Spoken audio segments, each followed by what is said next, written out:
mula sa GMA Network Center, ito ang 24 Oras. Magandang gabi po, Luzon, Visayas at Mindanao. Sa gitna ng nakabinbing impeachment complaint laban sa kanya, inanunsyo ni Vice President Sara Duterte ang kanyang kandidatura sa pagkapangulo para sa eleksyon 2028. Humingi rin ng paumanhin ng bise sa pagtulong niya para makalal si Pangulong Bongbong Marcos na nagdulot anya ng iba't ibang isyu kabilang ang korupsyon. Nakita rin umano ni Duterte ang kawalan ng katapatan ng Pangulo sa mga pangako kaya nagbitiw siya sa gabinete ni Marcos. Nakatutok si Ian Cruz. Ako si Sara Duterte. Tatakbo bilang Pangulo ng Pilipinas. Mahigit 2 taon bago ang eleksyon 2028, idineklara na ni Vice President Sara Duterte ang intensyong tumakbo sa pinakamataas sa posisyon ng bansa. Sabi ng bise, kinailangan niya ng 47 taon para maintindihan na ang kanyang buhay ay hindi lamang para sa kanya. Unang umugong ang pangalan ni Inday Sara sa isang presidential race noong 2022, bagaman tumakbo lang sa pagkabise ni Pangulong Bongbong Marcos. Ang pakikipagtambalan niya kay Marcos, hiningi niya ng paumanhin ngayon. Mga kababayan, humihingi ako ng paumanhin. Patawad kung tinulungan ko mahalal si BBM bilang Pangulo ng ating bansa. Ipinaliwanag ng bise ang umano'y mitsa ng lamat sa pagitan niya at ng dating katandem sa unit team. Sa unang mga buwan ng aming mga termino, nakita ko na ang kawalan ng katapatan ni Bongbong Marcos Jr. sa mga pangakong binitawan noong kampanya. Pati na sa kanyang sinumpaang tungkulin para sa bayan. June 2024 nang magbitiw si Duterte bilang kalihim ng Department of Education o DepEd. Dahil hindi ko kinaya na maging bahagi ng 2025 national budget na tadtad ng katiwalian, pinili kong umalis sa kabinete. Kahit alam ko na mula pa noong 2023 na ang magiging kapalit ay ang aking impeachment. At dahil sa ambag umano sa panalo ng Pangulo, inihingi rin ng tawad ng Vice Presidente ang mahal na bilihin, kawalan umano ng seguridad sa pagkain, kapos na kita, hindi umano epektibong healthcare, kawalan umano ng independent foreign policy at korupsyon. Patawad kung hanggang ngayon ay marami pa ring Pilipino ang nalulunod sa baha ng dahil sa malawakang korupsyon. Dito sa Pilipinas, umiiwas ang mga politiko na magdeklara ng maaga ukol sa kanilang mga plano sa eleksyon sa pangambang siraan sila ng mga kalaban sa politika. Pero sabi ni Vice President Sara Duterte, hindi na ang pagsira sa kanyang pangalan ang pinangangambahan niya, kundi ang kinabukasan ng bansa. May takot ako para sa susunod na henerasyon.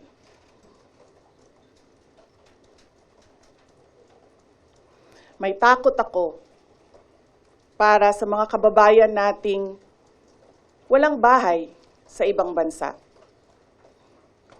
Walang pangalawang pasaporte, walang ibang matatakbuhan kundi ang Pilipinas. Kahit ito'y patuloy na nalulugmok sa kahirapan. Hindi raw siya makakaluhod at makakahingi ng tawad sa bawat isa, kaya sa halip, I offer my life, my strength, and my future in the service of our nation. inanunsyo niya ang desisyon sa gitna ng bagong impeachment complaints na kinakaharap niya sa Kamara. at halos 1 linggo bago ang confirmation of charges hearing sa kaso ng amang si dating Pangulong Rodrigo Duterte sa International Criminal Court. Marami mang gustong magtanong sa bise, hindi mo na yan pinaunlakan kasunod ng anunsyo. First question. Next time na ang question. Oh. Thank you. Okay. Morning. Iniwan ko kay JC yung kabuuan ng speech.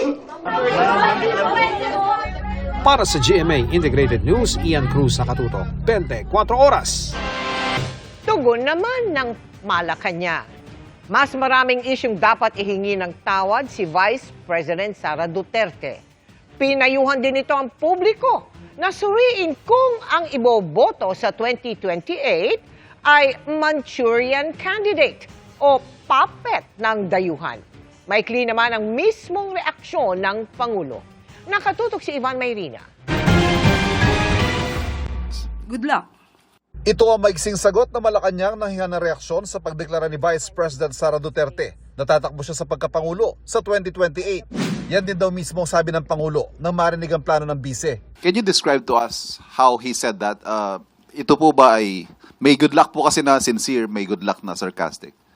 Kapag po kasi nagsasabi si Pangulo ng good luck, nakangiti naman siya eh. So, kung sarcastic to o hindi ko masasabi. Kung anong igsi ng mga katagang good luck na tugon ng palasyo sa deklarasyon ng bise, ay siya namang haba ng sagot ng palasyo sa paghingi ng paumanhin ng bise sa pagtulong anyang mahalal bilang Pangulo, si BBM. Ang taong bayan ang naghalal kay Pangulong Marcos Jr. Kung ano man po ang natulong niya, pareho naman po sila nagtulungan dahil ito ay unity team. Kaya wag niya pong suluhin ang credit kung nanalo man ang Pangulo. Kasunod nito ang mahabang listahan ng mga mas dapat daw hingi ng tawad ng Vice Presidente. Una na riyan, ang katiwalian ay binabato niya sa administrasyon. Pinag-uusapan po ba ang korupsyon, ang katiwalian?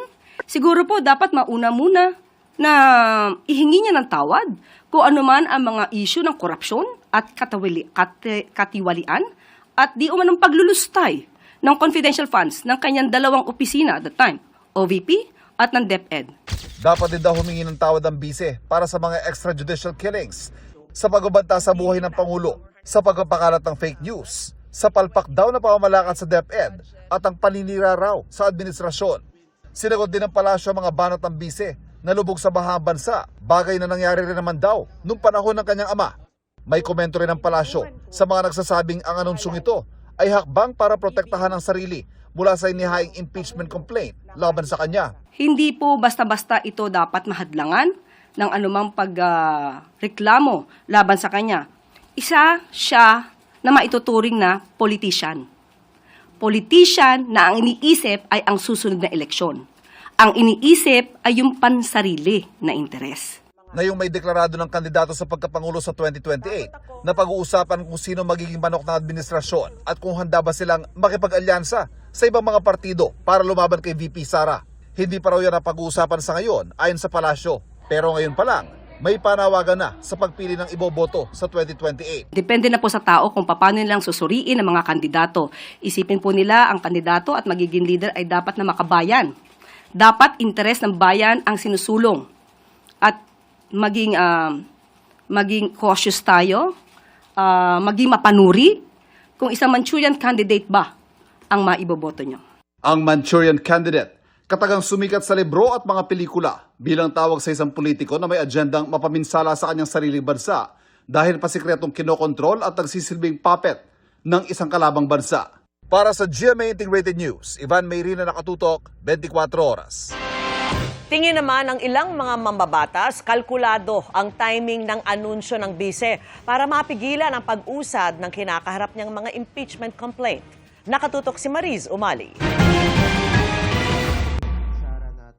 Para sa Makabayan Bloc, ang anunsyo ng pagtakbo sa pagkapangulo ni Vice President Sara Duterte sa eleksyon 2028, taktika raw para mapigilan ang pag-usad ng impeachment case laban sa kanya. Malinaw na kalkulado yung timing ng announcement bago isa lang at lumarga yung impeachment complaint laban sa kanya sa Kongreso. No, siguro tingin niya, matatakot niya, masisindak niya ang mga kongresista dahil patakbo siyang presidente Pero makikita natin na dahil napakatibay ng batayan sa kanyang impeachment, hindi ubra yung ganyang mga gimmick at malalantad muli, no, ang kabulukan sa ginawa niya sa confidential funds. Ito yung attempt nila para i-reframe yung narrative na lahat ng nangyayari ay dahil sa takbo siyang presidente. May 3 impeachment complaint na hawak na ngayon ang tanggapan ni House Speaker Bogie D at hinihintay na ma-refer sa House Justice Committee. Kabilang sa reklamo ang issue ng maanumalya umanong paggamit ng confidential funds ng OVP at DepEd. Umano'y panunuhol sa mga opisyal ng DepEd. Pagkontrata sa isang gunman para umano ipapatay ang Pangulo, First Lady at dating House Speaker. Hindi pagdeklara ng lahat ng kanyang mga ari-arian sa kanyang SALN at pagsusulong ng political destabilization at sedition. Bagamat naniniwalang hindi makakaapekto sa paggulong ng reklamo ang anunsyo ng Vice Presidente, naniniwala si Senior Deputy Minority Leader Lawrence Defensor na may epekto ito sa pagpapasya ng mga mambabatas sa kahihinatnan na reklamo. I can tell you that it may affect how the voting will come out. Mabuti din para sa kanya, para malaman niya kung sino talaga ang mga kakampi niya at kung sino ang hindi niya mga kakampi. It's an advantage for her right now, especially that the impeachment complaints will be referred to the Committee on Justice.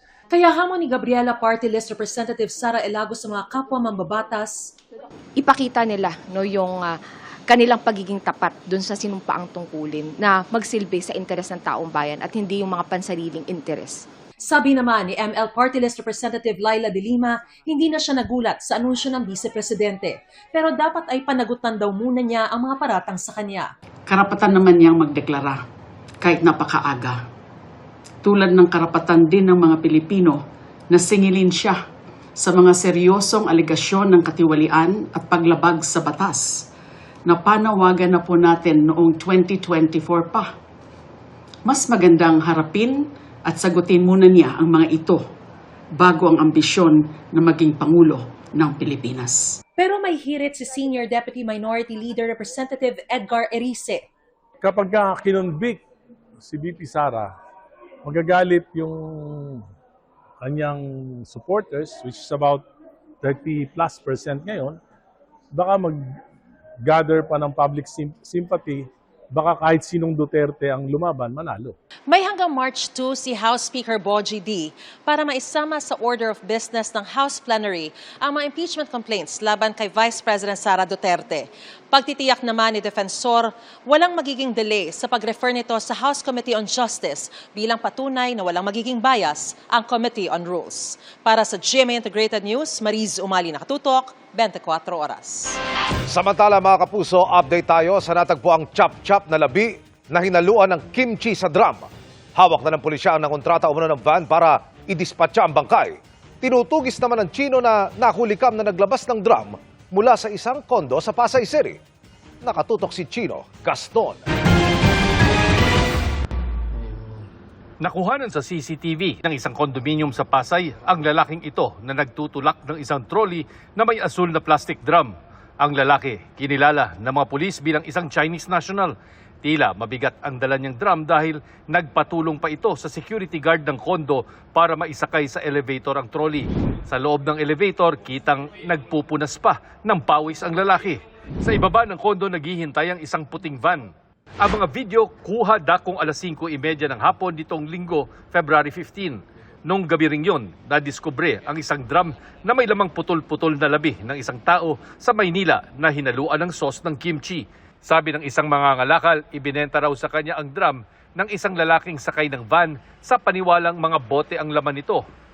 Paniwala ng mga pulis, ito ang mismong drum na itinutulak ng Chinese national sa kondo sa Pasay. Selyado ng plastik ang ibabaw ng drum at pareho rin itong may puting marking. Natuntun ng mga pulis ang kondo nang magsumbong ang may-ari ng inupahang van matapos mapanood ng mga ulat tungkol sa drum na may lamang labi ng tao. Yung driver at saka yung may-ari ng van, napanood nila sa TV. So nag-report sila sa isang kaibigan, napatulong sila mag-report sa Napolcom. So yung Napolcom po naman, tumawag dito sa HPG. Sabi raw ng driver sa pulisya, hindi siya naghinala sa laman ng drum dahil lipat bahay lang ang paliwanag ng mga sospek. Itinuro niya kung saan niya pinick up ang drum. Kagabi, napasok na ng Pasay PNP ang pondo unit ng mga sospek at doon nakita ang mga bakas ng dugo at iba pang ebidensya. Andun pa yung blood stain, yung unan, ang daming dugo, tapos meron pa yung yung mga parang karkasis ng katawan. At saka yung map meron pang dugo na talagang nilinis na rin talaga, pero meron pa rin talaga mga dugo na naiwan doon sa sa master's bedroom. Arestado ang lalaking nakapantalon sa CCTV na ayon sa Pasay PNP ang siyang kumontrata sa van, pero hindi raw ito nagsasalita. So in-invite po nila dito sa para tignan po talaga kung yung nangyari kasama siya talaga doon. So nung mabacktrack namin doon sa CCTV, it found out na talagang kasama po siya. So at that time, alas 2 ng madaling araw, inaresto na namin itong POI na dala ng HPG. Ang principal suspect naman patuloy na hinahanap. Patuloy ang investigasyon sa kaso ng binuong composite team ng Pasay, Manila Police at PNP Highway Patrol Group. Isa sa nais malaman ng mga pulis ang pagkakakilanlan ng biktima at mga suspect. Para sa GMA Integrated News, Chino Gaston nakatutok, 24 oras. Patay nang makipagbarilan sa mga pulis ang lalaking nagbebenta umano ng iligal na baril sa Cabuyao, Laguna. Dati nang nakulong ang suspect na nanlaban din noon sa pulisya. Nakatutok si John Consulta. Sa kuhang ito ng body-worn camera ng mga tauhan ng CIDG Laguna, pasado alas 4 ng hapon kahapon sa Barangay Golod sa Cabuyao, Laguna, kita ang aktwal na galaw ng mga operatiba para mahuli ang kanilang pinaka-target. Naririnig sa naka-speakerphone na cellphone ng mga operatiba na nasa sasakyan ang aktwal na bentahan ng kalibre 45 sa pagitan ng kanilang undercover at pinakapakay sa bypass operation na nasa kanilang unahan. Nang malaman ng operating unit na nagkaabutan na, lumapit na sila sa target area. Pero habang papalapit pa lang, biglang umalingaw-ngaw ang putok ng baril.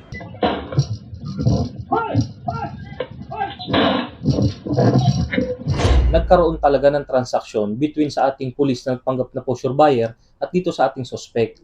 Kaya nga nagkaroon sila ng pag-aagawan ng baril. Nung nasabi ko nga, na-sense niya, nahalata niya na peke yung pera.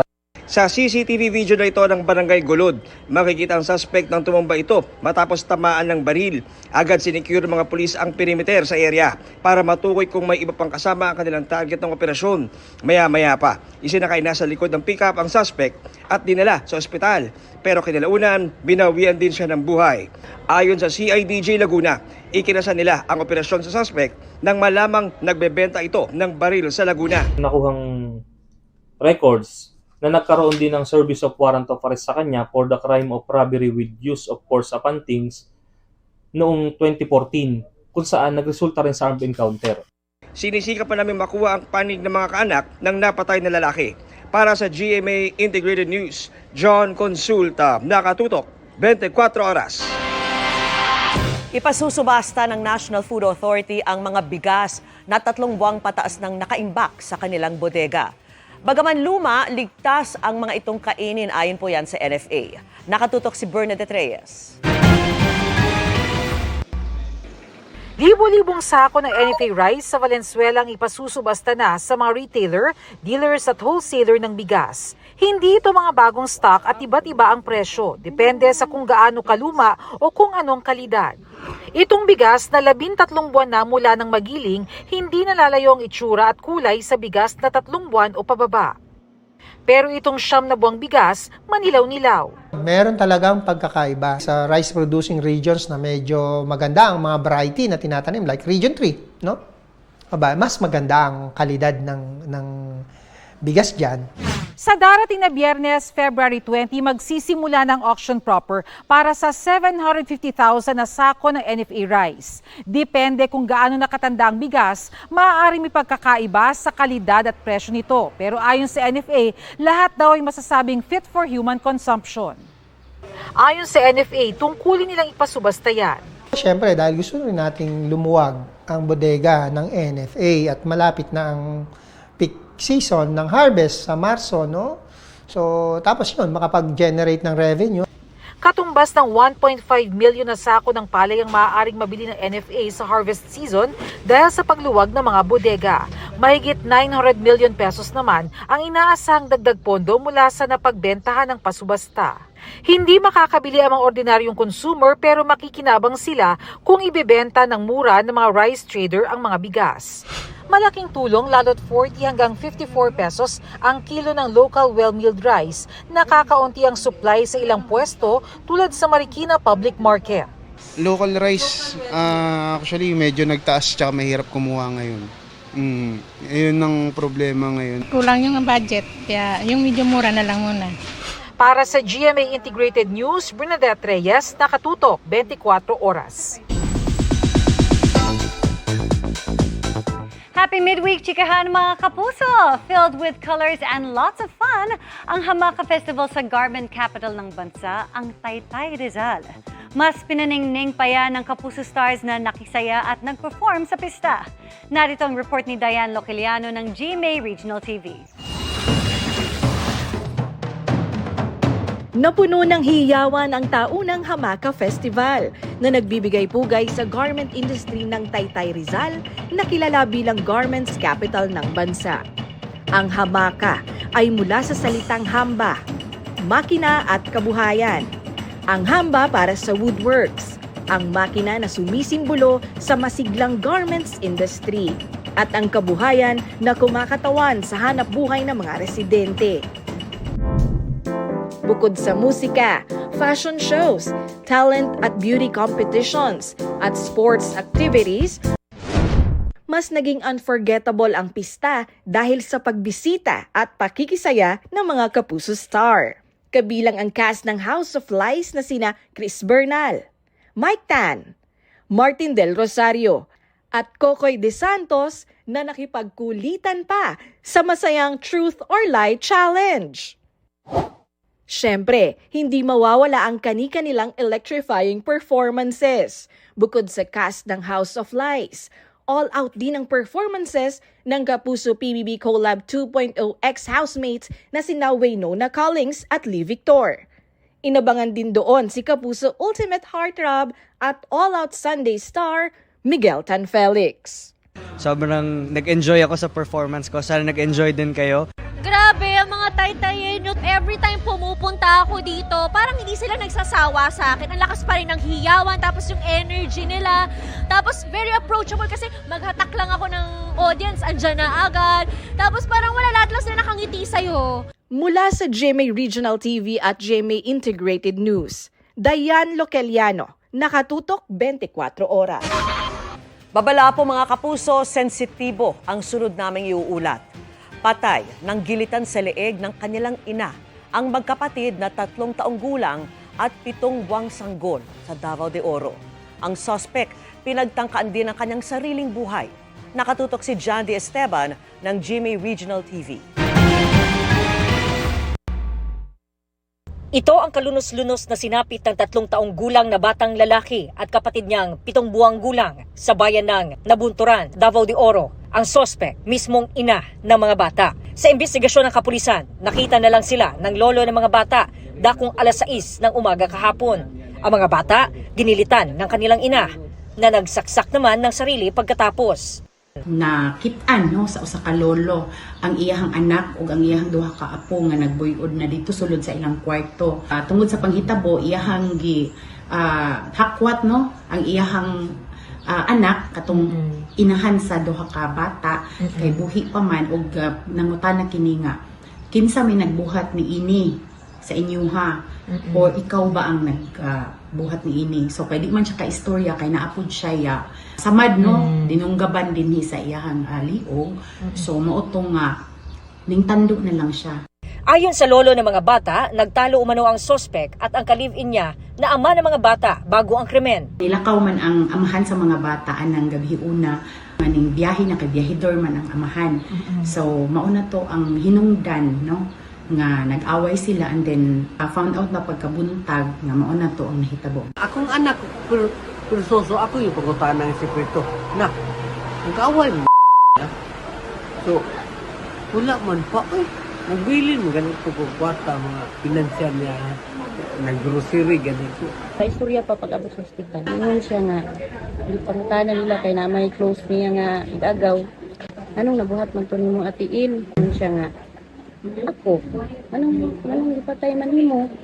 Kaya hanap po siya nga, sabi ng problema, anak siya, kanang akong kaproblemahan, nga wala ko gatas, anak siya, kay gatas ako. Ginay bukaw na akong mga bata, wala ko kasabot. Mautong gipatay na po ang mga anak. Ano magsabay ni tanan, anak siya. Ang suspect nasa ospital pa at nagpapagaling matapos maoperahan. Hindi na umano magsasampa ng kaso ang ama ng mga bata na ka-live-in ng suspect. Mula sa GMA Regional TV at GMA Integrated News, John D. Esteban, nakatutok 24 oras. Kaugnay naman ng pagpatay sa isang pulis na natagpuan sa isang septic tank. Iginiit ng asawa ng isang suspect na na-frame up lang umano ang mister. Kasinungalingan umano ang pagsangkot ng dinakip na gunman kay Police Corporal Vivencio Abalos ayon sa misis nitong si Mikey Camille Abalos. Yan ay para umano pagtakpan ng mga pulis na sangkot sa iligal na droga na siya umanong tunay na motibo sa pagpatay kay kasaway. Lumagda naman sa isang affidavit ang isang saksi para linawing walang direktang pag-uusap ang gunman at si Abalos tungkol sa umano'y papel ng huli sa krimen. Hindi rin umano sinabi ng gunman sa saksi ang pangalan ng pinatay niyang pulis. Matatanda ang naunang sinabi ng PNP na nag-report ang gunman kay Abalos para sabihin ang kanyang nagawang krimen. Pero hindi umano ito inireport ni Abalos sa nakatataas sa kanya kaya siya isinama sa kaso bilang accessory. NAPOLCOM, DILG, lahat po ng may hawak po sa PNP, suriin po nila lahat ng pulis. Kung sino po talaga may involvement po dyan. Yung totoong may involved, may totoong connection po dyan sa kasong po yan.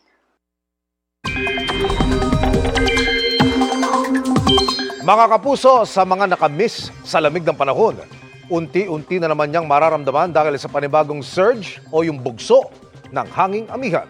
Mas lumakas na ang ihip nito ngayon at umaabot na ulit di lamang sa buong Luzon, kundi pati sa Visayas. Dahil sa paglakas muli ng amihan, nagbabalik din ang epekto ng shear line o yung banggaan ng malamig na amihan at mainit na easterlies. Sa ngayon, wala pang namamata ang bagong sama ng panahon pero dahil sa amihan at shear line, uulanin ang ilang lugar sa bansa. Base sa datos ng Metro Weather, umaga bukas posible ang ulan sa Apayao, Cagayan, Isabela, Aurora, Quezon, Aklan, Negros Occidental, Caraga, Davao, Albay at Catanduanes. Magtutuloy-tuloy sa hapon pero may mga pag-ulan na rin sa iba pang lugar sa Bicol Region, ilang bahagi ng Mimaropa at Eastern Visayas, pati sa halos buong Mindanao. May malalakas na ulan, lalo sa Mindanao kaya maging alerto sa posibleng baha o landslide. Mababa ang tsansa ng ulan sa Metro Manila pero sakaling magbagoy, mga biglaan at panandalian lamang. Matapos magdeklara ng kandidatura si Vice President Sara Duterte para sa pagkapangulo sa 2028, itinutulak na ni PDP Laban President at Senador Robin Hood Padilla ang tambalang Duterte at Senadora Amy Marcos. Ang iba pang mga political parties, wala pa raw na pag-uusapang pambato. Nakatutok si Mav Gonzalez. Kung malino na ang plano ni Vice President Sara Duterte na tatakbo siya sa pagkapangulo sa election 2028, ang tinatawag ni Senadora Risa Hontiveros na oposisyon, posibleng sa katapusan pa ng taon ang pinakamaagang makapagpasya kung sino ang magiging pambato. Sa ngayon, 2026, nakatutok ang mga reform-minded at opposition forces sa pagbubuo ng mas mahigpit pang pagkakaisa para pumili ng aming mga kandidato whether by the end of the year or first quarter of next year. Sa mismong pag-uusap pa lang sa kanilang hanay, wala pa anong mga pangalang lumulutang, pero katangian pa lang na hinahanap sa pambato. Common values na nahanap namin sa aming hanay, no? Yung pagnanais para sa anti-corruption and good governance, yung pag-grow at pag-share ng bunga ng ating mas malakas na ekonomiya, isang tunay na pagkakaisa. Ang magiging manok naman ng administrasyon at posibleng alyansa sa ibang mga partido para lumaban kay VP Sara, hindi pa raw napag-uusapan ngayon sa palasyo. Wala pa rin paghahanda para sa 2028 elections ang Nationalist People's Coalition o NPC. Ayon sa chairman itong si Senate President Tito Soto, maaga pa rin aniya ayon sa Partido Federal ng Pilipinas na partido ni Pangulong Bongbong Marcos. Pero tiniyak niya magpapatakbo pa rin sila ng kandidato sa pagkapangulo sa 2028. Ang kilalang kaibigan naman ni Vice President Duterte na si Senador Amy Marcos, tinanong din ng media kung ano ang plano kasunod ng anunsyo ng bise. Talaga naman forever running mate ko naman talaga yan. Takbo, gapang, luhod, patayo, paupo. Hindi ko naman siya malarman iniwanan. So open, ma'am? Ha? Open to Hindi siya nag-announce, kaya muna siya. Kayo talaga. Ang presidente ng PDP laban na si Senador Robin Padilla itinutulak ang tambalang Sara Amy sa 2028. Panahon na para maramdaman ng mga Pinoy ang girl power. Pag umiikot ako sa ibang bansa, yung lagi sinasabi ko, gusto ko talaga Sara Amy. Reconciliation ako. Pero ang 2028 ayaw pang pag-usapan ng ibang senador. Huwag muna natin pag-usapan yung politika po sa ngayon. Trabaho muna tayo. Ako wala pa. Trabaho muna ako ngayon. 2 years pa. Medyo mahaba pa ang panahon. So ako nakafocus lang sa trabaho. Para sa GMA Integrated News, Mav Gonzalez, nakatutok, 24 oras.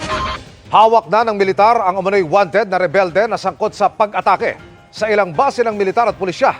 Ang maaksyon at high-tech na operasyon laban sa kanya. Panoorin sa aking eksklusibong pagtutok.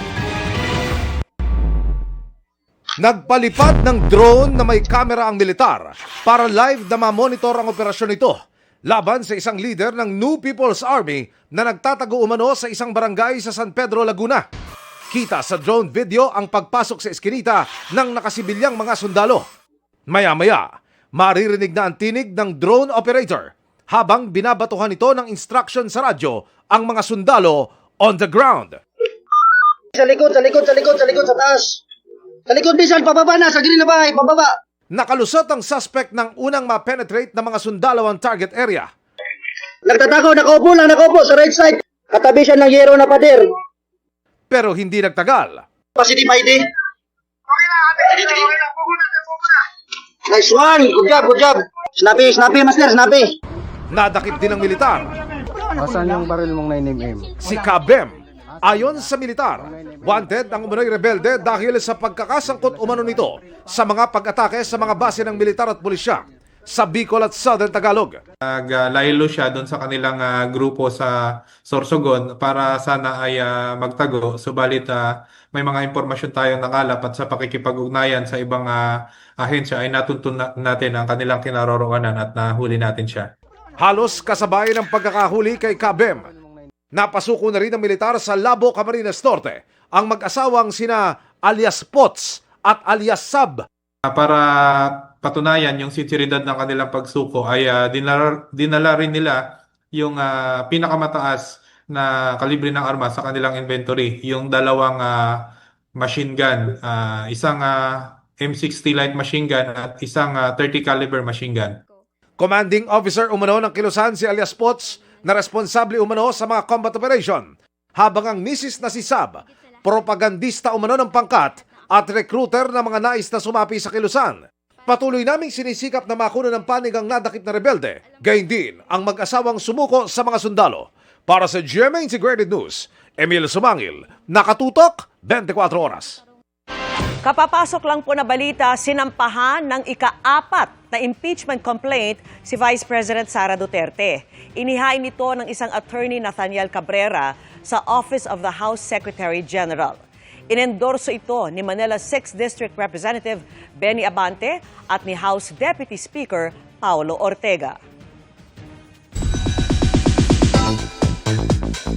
Di lang glowing, shining din ang cast ng upcoming Kapuso Family musical drama na Born to Shine sa kanilang mga performances sa pakikisaya nila sa Kapuso Mall Show. Nag-share din sila ng hint para sa kanilang mga characters. Makichika kay Aubrey Carampel. Aking tiwanag sa puso'y nagniningning, Patikim pa lang yan ang cast ng upcoming Kapuso family musical drama na Born to Shine sa isinagawa nilang mall show sa Malabon. Si Zephanie na kumanta ng theme song ng serye, gaganap din bilang si Jenny na nangangarap na maging isang singer. Relate much nga raw si Zeph sa kanyang karakter. Parang very true to life story siya ng bawat isa sa amin na part ng cast kasi pinagdaanan talaga namin yung mga audition, yung mga ganitong mga show sa mall. And I'm sure marami pong makaka-relate doon. Kasama rin sa cast ang singer na si Rosel Nava na inawit naman ang ilan sa kanyang iconic songs. Grateful daw siya sa opportunity na magbalik acting pagkatapos ng ilang taon. Nung in-offer sa akin to, talagang super duper excited ako kasi I like the story, even the directors, the staff, mababait talaga. They didn't make me feel na baguhan ako when it comes to acting. Nagpakitang gilas din ang kanilang singing prowess ang iba pang cast na sina Mitzi Josh,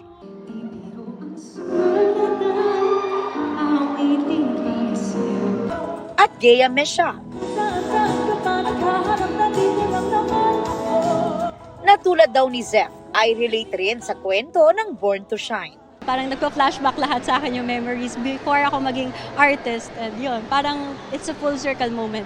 Yes, that's true. And yung mga struggles, it's really emphasized in the story because all of us come from different backgrounds din.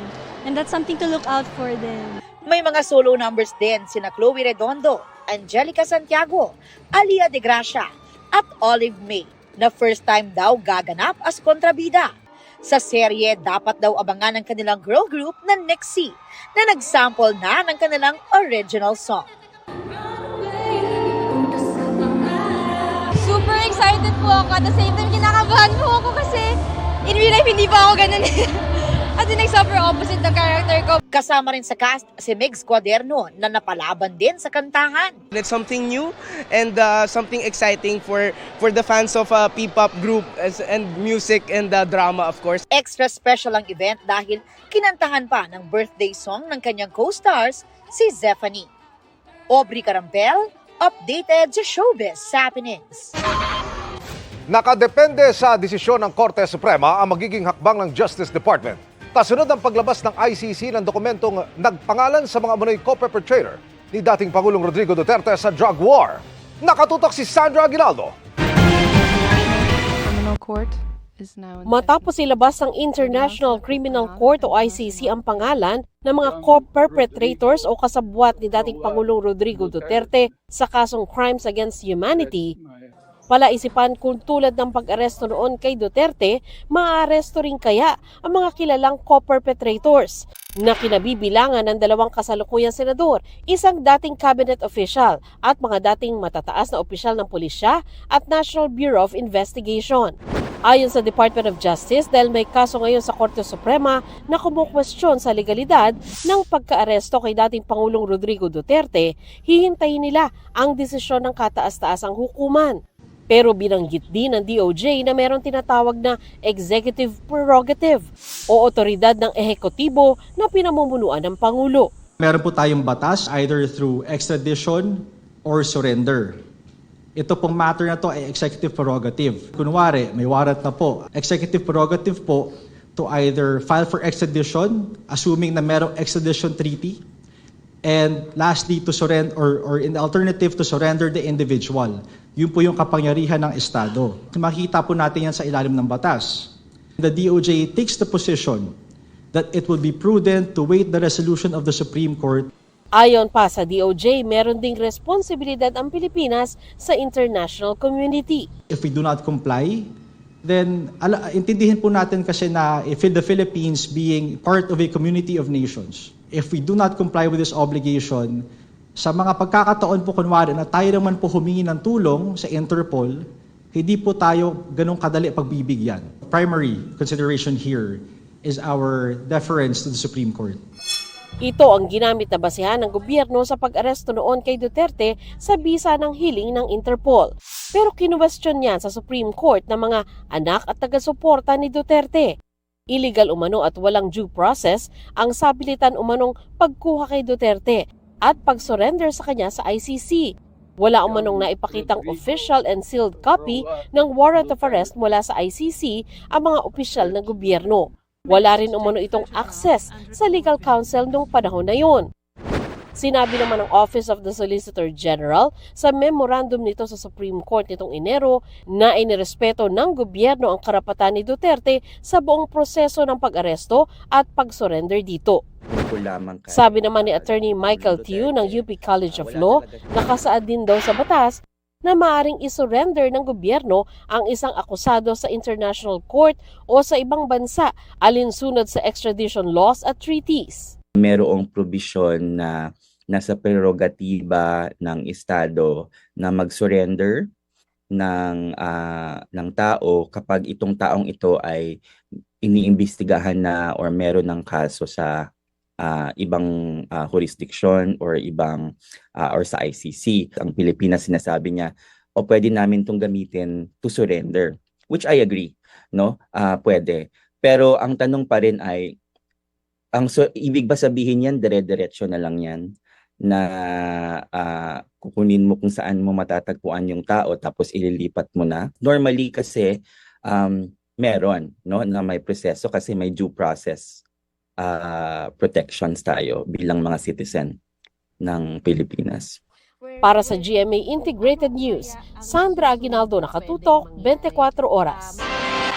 Sa gitna ng paghahanap ni Senador Rodante Marcoleta ng mapang nagpapakita na may West Philippine Sea, naglabas ng mapa ang ahensya ng gobyerno na nakatokang gumawa ng mga yan.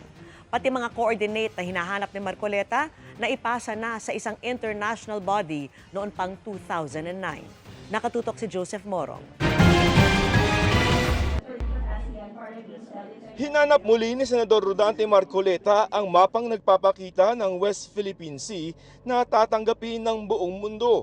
Kung meron aniya ay dapat itong isumite sa United Nations kasama mga coordinates at mga hangganan para kilalanin ng ibang bansa. Tinatanong ko lang na nasaan ba ako yung talagang West Philippine Sea? Bakit nung dinrowing ninyo, hindi nyo sinama yung Kalayaan Island Group? Pagkatapos sasabihin nyo, ako ang gustong maghiwalay ng Kalayaan Island. Ipinakita ng National Mapping and Resource Information Authority o NAMRIA ang Philippine Administrative Map.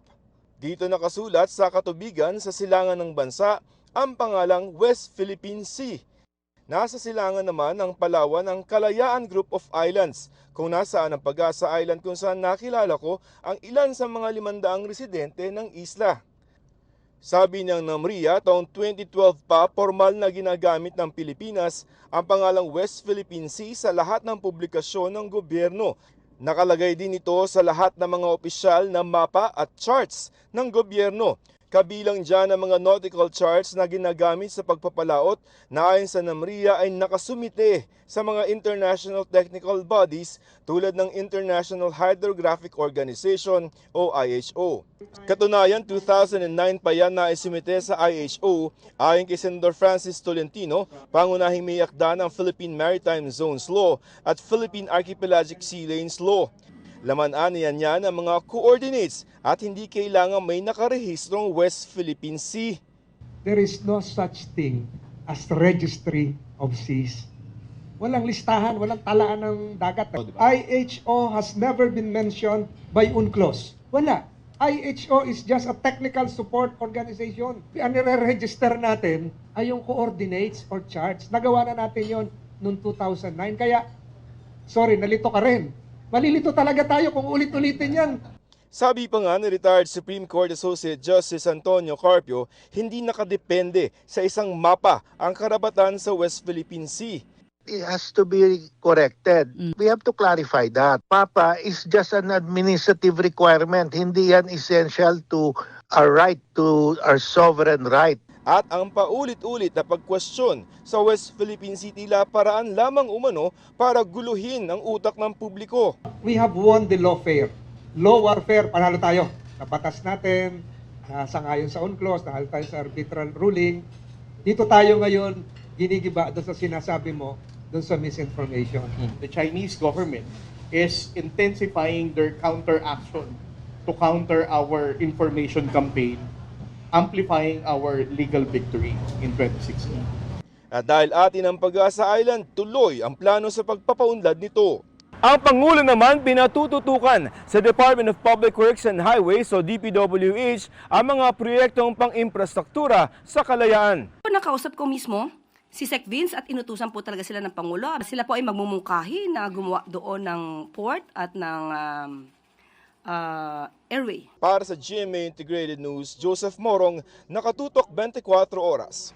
Inalis sa pwesto ang isang opisyal ng Special Action Intelligence Committee for Transportation o SAIC dahil sa pagpara niya sa isang ambulansyang may sakay na pasyente sa EDSA busway noong Lunes.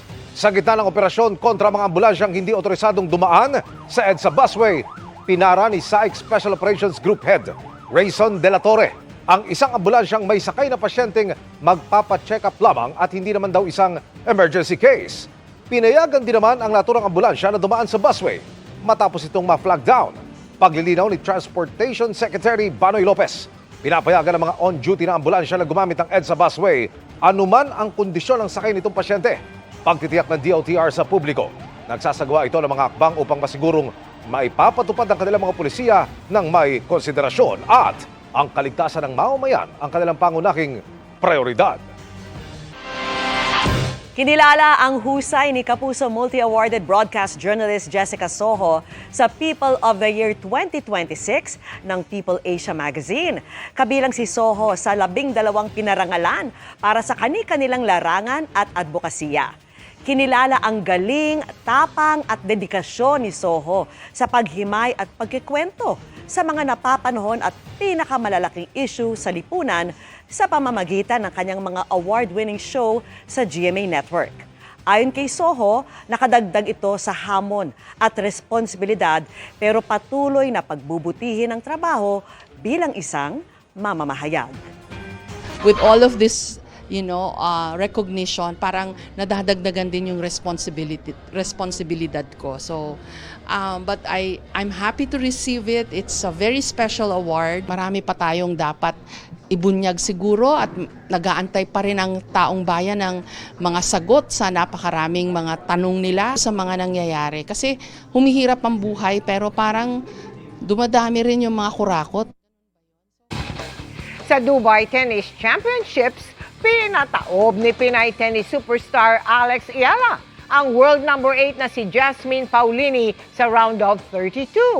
Dahil dyan, naabante na si Ayala sa round of 16. Unang set pa lang, nagpakitang gilas na agad si Ayala sa score na 6-1. Naging dikit ang laban sa second set at nagkaroon pa ng tie break. Pero hindi nagpadaig si Ayala at nakuha ang set sa score na 7-6. Sunod na makakalaban ni Ayala ang pambato naman ng Romania na si Sorana Kirsty. Mukhang makatotohanan pero gawa pala ng artificial intelligence o AI ang isang viral video ng mga sikat na Hollywood stars. Ang bagong video tool na nakakalikha ng tila makatotohanang pelikula, inalmahan ng ilang nasa industriya dahil may peligrong kaakibat. Nakatutok si Oscar Oida.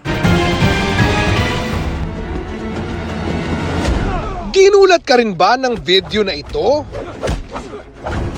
Napapaniwala o napaisip ng gusto? Kumakalat ngayon yan sa social media. Pero bago pa man umasang may bagong pelikulang pinagtatambalan ngayon sina Tom Cruise at Brad Pitt, dapat niyong malaman na ang eksenang yan gawang AI o Artificial Intelligence lamang sa pamamagitan ng C-Dance 2.0. Ang bagong AI video generator app na inilunsad ng ByteDance. Di gaya ng mga naunang AI generator, sa C-Dance, mas realistic, mas pino ang video. Ang mga galaw, mas makatotohanan. Iisipin mong tunay na pelikula. At kumpara sa mga dating AI generator, di hamak na mas madali na umano itong gamitin. Yung C-Dance prompt to video. Literally, magsusulat ka lang ng eksena, lagay ka ng dialogue, gagawin na niya. Pati nga music kung gusto mo maglagay ng music. So I feel na ibang level na to. Dati kasi piecemeal yan gawa ka muna ng picture, animate mo yung picture, then lalagyan mo ng boses. Pag pinagtagpi-tagpi mo yan, minsan medyo wonky yung labas Pero napadali man ito ng gusto ang paglikha ng mga makatotohanang video, may kaakibat din itong peligro. Ang naglalaban naman dyan is, on the one hand, dinemocratize mo na yung tool.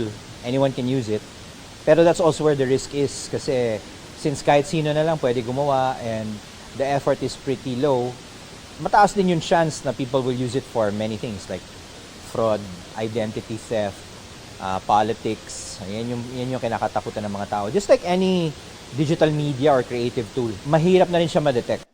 Pinaka-vulnerable daw sa pang-aabuso sa teknolohiyang ito ay yung mga personalidad. The risk of identity theft.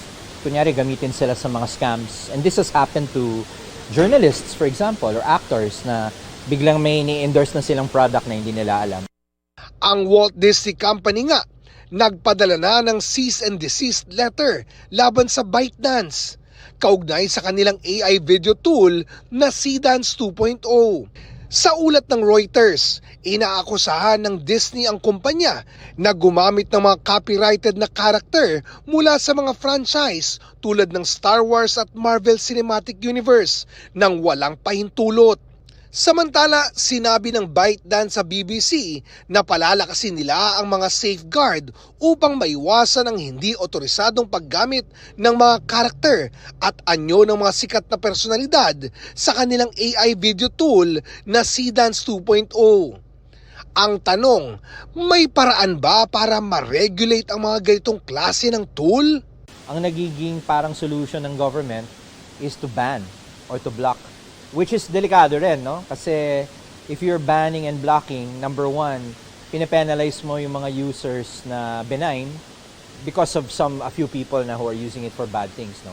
Walang pinag-iba yan sa sabihin mo you're gonna ban the internet or you're gonna ban Photoshop. Hindi naman pwede rin, no? So I think yun yung balancing act na kailangan natin dyan sa mga bagay na yan. Sa huli, babalik pa rin daw sa ating mga users ang responsibilidad para matiyak na magagamit ng maayos ang mga ganitong klase ng teknolohiya.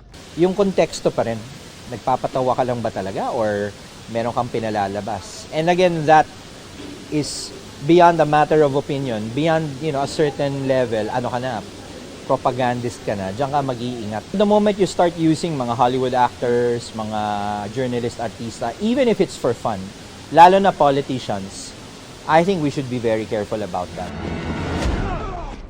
Para sa GMA Integrated News, Oscar Oida, nakatutok, 24 oras. Maging dito sa Pilipinas ay mariinding kinondena ng grupong League of Filipino Actors o Actor PH ang maling paggamit sa teknolohiya gaya ng Artificial Intelligence o AI. Dahil anila sa hindi tamang paggamit ng AI, unti-unting napapalitan ang mga nagtatanghal na tao at humihina ang pagkamalikhain sa pagkikwento. Pagdidiin pa ng grupo, ang mukha at boses ng isang performer ay bahagi ng kanilang intellectual property at identity, kaya nakakabahala ang maling paggamit dito. Panawagan ng grupo sa mga producer, iba't ibang platform, mambabatas, pati technology developers, makipagtulungan para masiguro at maprotektahan ang creative labor. Isinusulong din nila ang mas maigting na proteksyon sa intellectual property ng artists and creators. Gayon din ang pagsusulong ng educational environment para tulungan ang mga manunood na magkaroon ng mapanuring pagtingin sa media ngayong talamak ang AI. Kasunod ng pagtukoy sa kanya ng ICC prosecutors bilang umano'y co-perpetrator ni dating Pangulong Rodrigo Duterte, iginiit ni Senador Bongo na walang basihan ng aligasyon laban sa kanya kaugnay ng drug war. Ang isa pang co-perpetrator umano na si Senador Bato de la Rosa, tinanggal naman sa Blue Ribbon Committee dahil laging absent. Nakatutok si Rafi Tima. Hindi raw liliban sa kanyang trabaho sa Senado si Senador Bongo sa kabilang ng pagpangalan sa kanya ng ICC prosecutors bilang isa sa co-perpetrators ni dating Pangulong Rodrigo Duterte sa kanyang kasong Crimes Against Humanity. Ayon sa ICC prosecutors, kasama si Go na nooy Special Assistant to the President sa Common Plan para i-neutralize ang mga kriminal sa bansa. Wala naman po akong kasalanan.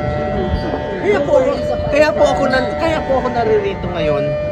Well, wala po akong kasalanan. Bukod kay Senador Go, pinangalanan ding co-perpetrator ang kalyadong senador na si Senator Bato de la Rosa, dating Justice Secretary Vitaliano Aguirre at mga dating opisyal ng PNP, NBI at PIDEA. Ayon kay Go, walang basihan ng aligasyon laban sa kanya. I firmly dispute the allegations in that document, which are entirely unfounded at one-sided at napaka-unfair naman po yun sa parte ko.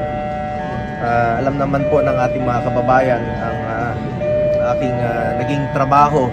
Ang minorya naman, may binubuo raw na draft bilang paghahanda sakaling may i-issue ng warrant of arrest para kina Senador Go at De La Rosa. Dapat daw masunod ang konstitusyon ng bansa kung saan nakasaad na anuman ang maging problema, pwedeng tumakbo ang sinuman sa anumang korte sa Pilipinas. Dahil naman sa patuloy niyang pagliban simula pa noong Nobyembre dahil sa umano'y warrant of arrest laban sa kanya, tinanggal na si De La Rosa bilang miyembro ng Senate Blue Ribbon Committee. Pinalitan siya ni Senador Robin Padilla. Para sa GMA Integrated News, Rafi Tima Nakatutok, 24 Oras. Isa pang batch ng mga natenggang balikbayan box ang ipinamahagi ng Bureau of Customs sa mga pinadalhan nito. Inihahanda na rin ang kaso laban sa mga kumpanyang umabandona sa mga padala. Nakatutok si Dano Tingkungko. 6 na buwan lang nagtrabaho sa Kuwait si Annalisa pero nagawa pa niyang mag-ipon at magpadala ng balikbayan box. Yun nga lang, nauna pa siyang nakauwi kaysa sa balikbayan box niya dahil mahigit 1 taon itong natenga. Minsan sinasabi nila dito talaga sa BOC. Kaya nag-email din ako dito sa BOC. Kaya sabi nila, iti-trace na lang daw nila. Sa totoo lang daw, kahit pinaghirapan, kinalimutan na ni Annalisa ang balikbayan box niya. Hanggang may tumawag sa kanyang taga Bureau of Customs para kolektahin ang kanyang balikbayan box ngayong araw. Nagulat ako, sabi ko, nandiyan pa pala yan. Kasi akala ko wala na talaga, hindi ko na iniisip ba. Kasi mahigit na 1 taon na rin eh. Malaking bagay kasi nung nalaman ko makukuha ko, yung parang, yung talaga, yung natuwa ka talaga ba. Sabi mo, makikita mo pala yung mga pinaghirapan mo doon. Isa siya sa mga OFW na tinawagan ng BOC na may balikbayan box na kasama sa second batch ng mga ide-deliver sa kani-kanila mga destinasyon. Formal na sinend off ang mga container van na ito na puro mga Luzon ang destinasyon. Ayon sa BOC, inaasahang sa loob ng 2 linggo matatapos ang delivery. Nagpapasalamat ako of course sa ating mga kababayang OFWs dahil naunawaan nila kung ano talaga nangyari sa kanilang mga pinaghirapan. At sa ngayon ay papunta na sa kanilang mga tahanan yung kanilang mga boxes. Ang importante, papunta na yan dyan. Kaya lang, para hindi ito maulit, makikipagtulungan kami sa DMW, Department of Migrant Workers, upang mapasabihan yung ating mga kababayang OFWs na pumili na sila ng tamang consolidators o yung mga kumpanya na magdadala ng kanilang mga balikbayan boxes dito sa Pilipinas. Kasalukuyang ikinakasa ang paghahain ng kaso laban sa mga consolidator at forwarder na pinabayaan ng mga balikbayan box.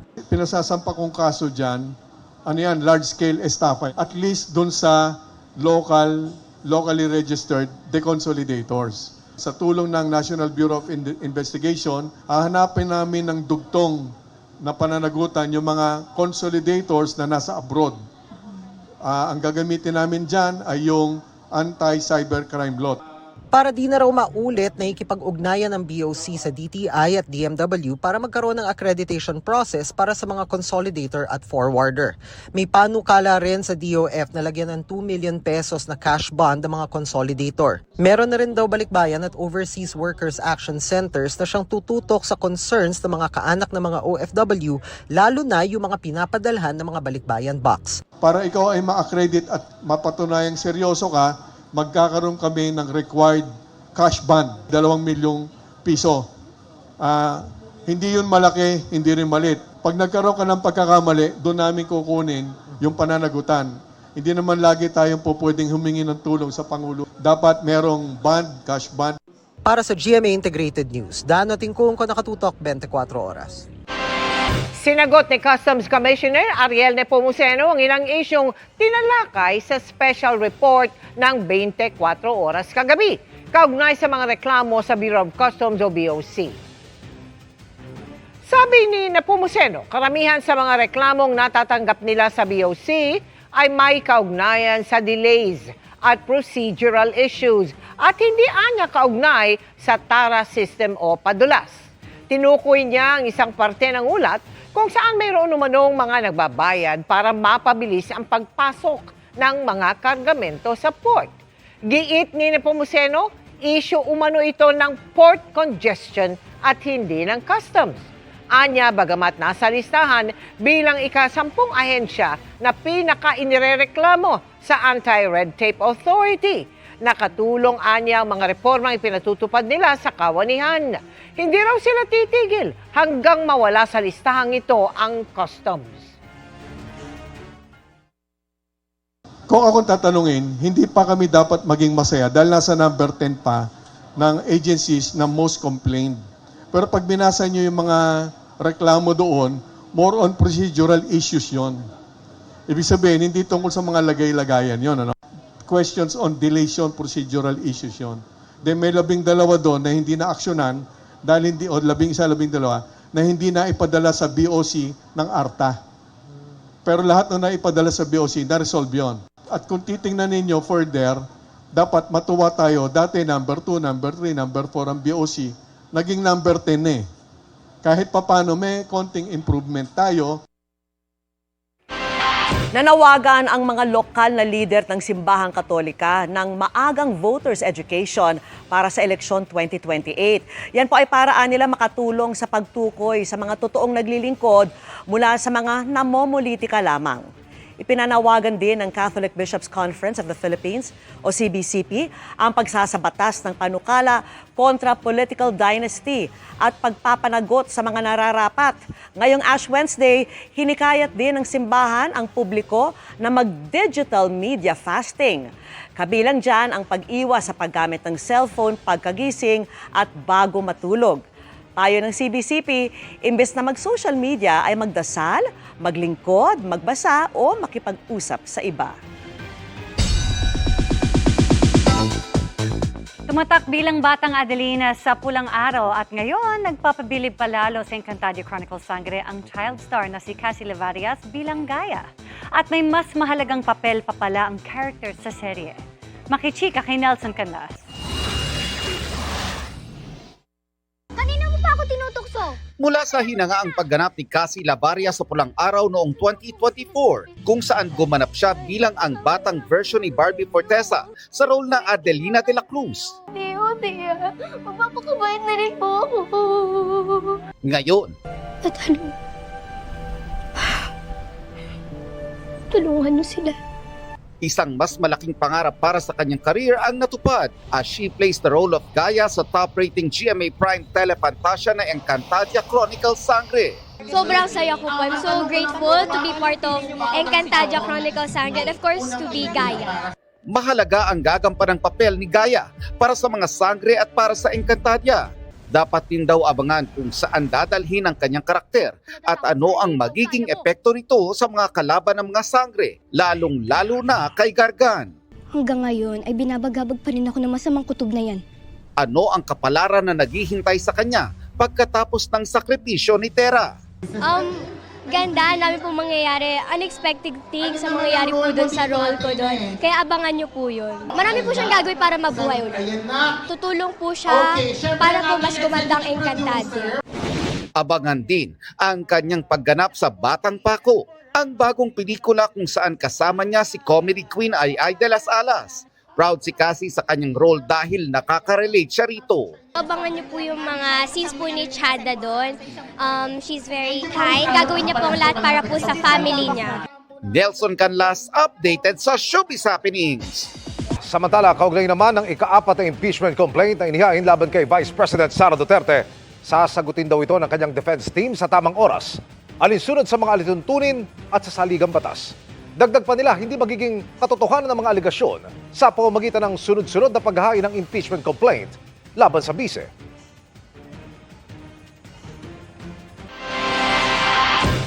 At yan ang mga balita ngayong Miyerkules. Ako po si Mel Tiangco. Ako naman po si Vicky Morales para sa mas malaking misyon. Para sa mas malawak na paglilingkod sa bayan, ako po si Emil Sumangil. Mula sa GMA Integrated News, ang News Authority ng Pilipino. Nakatuto kami 24 oras.